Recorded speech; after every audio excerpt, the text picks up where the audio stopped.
पश्चिम बंगाल में हार के बाद ममता बनर्जी की पार्टी तृणमूल कांग्रेस ताश के पत्तों की तरह बिखरने की कगार पे है। टीएमसी के भीतर एक ऐसा भूचाल आया है जिसने कोलकाता से दिल्ली तक हड़कंप मचा दिया। अब सवाल ये है कि आखिर सांसदों में ममता बनर्जी से नाराजगी की असली वजह क्या है और बागी सांसदों का अगला फ्यूचर प्लान क्या होगा, जानेंगे इस वीडियो में। नमस्कार, मैं प्रिया श्रीवास्तव और आप देख रहे हैं न्यूज़ 18। पश्चिम बंगाल की राजनीति में एक बार फिर एक बड़ा सियासी भूचाल आने की चर्चा है। विधानसभा चुनाव में झटका लगने के बाद अब तृणमूल कांग्रेस यानी टीएमसी के भीतर बगावत की खबरें सामने आ रही हैं। दावा किया जा रहा है कि पार्टी की वरिष्ठ सांसद काकोली घोष के नेतृत्व में करीब 20 सांसदों का एक समूह पार्टी लाइन से अलग रुख अपना चुका है। इतना ही नहीं, इन सांसदों ने कथित तौर पर लोकसभा अध्यक्ष ओम बिरला को पत्र भेजकर अलग राजनीतिक पहचान की मांग भी की है।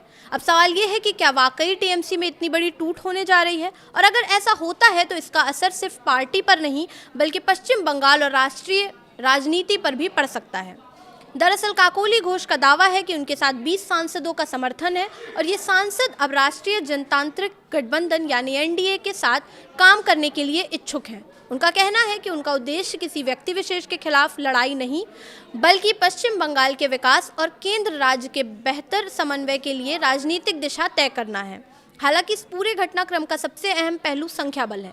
अगर वास्तव में 20 सांसद किसी अलग समूह के साथ खड़े होते हैं तो ये टीएमसी नेतृत्व के लिए बड़ा झटका माना जाएगा, क्योंकि संसद में पार्टी की ताकत और राजनीतिक प्रभाव दोनों प्रभावित हो सकते हैं। इसी के साथ एक और चर्चा तेज है। सूत्रों के मुताबिक बागी सांसदों का ये समूह लोकसभा में टीएमसी के नेतृत्व को लेकर भी नया दावा पेश कर सकता है।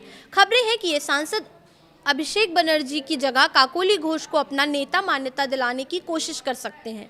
यदि ऐसा होता है तो ये सीधे तौर पर पार्टी नेतृत्व को चुनौती होगी। लेकिन यहाँ एक कानूनी पहलू भी है। भारतीय राजनीति में दल बदल विरोधी कानून काफ़ी महत्वपूर्ण भूमिका निभाता है। आमतौर पर किसी सांसद के पार्टी छोड़ने पर उसकी सदस्यता खतरे में पड़ सकती है, लेकिन अगर किसी दल के सांसदों का बड़ा समूह अलग रुख अपनाता है और कानूनी शर्तें पूरी करता है तो स्थिति अलग हो सकती है। यही वजह है कि राजनीतिक विश्लेषक इस पूरे मामले को बेहद गंभीरता से देख रहे हैं। वहीं दूसरी तरफ टीएमसी नेतृत्व की ओर से अभी तक इस दावे को लेकर कोई बड़ा आधिकारिक रुख सामने नहीं आया है। ऐसे में ये भी संभव है कि ये सियासी दबाव बनाने की रणनीति हो या फिर पार्टी के भीतर नेतृत्व और नीतियों को लेकर असंतोष का खुला प्रदर्शन। अब सबकी नजरें लोकसभा अध्यक्ष के अगले कदम पर टिकी हैं।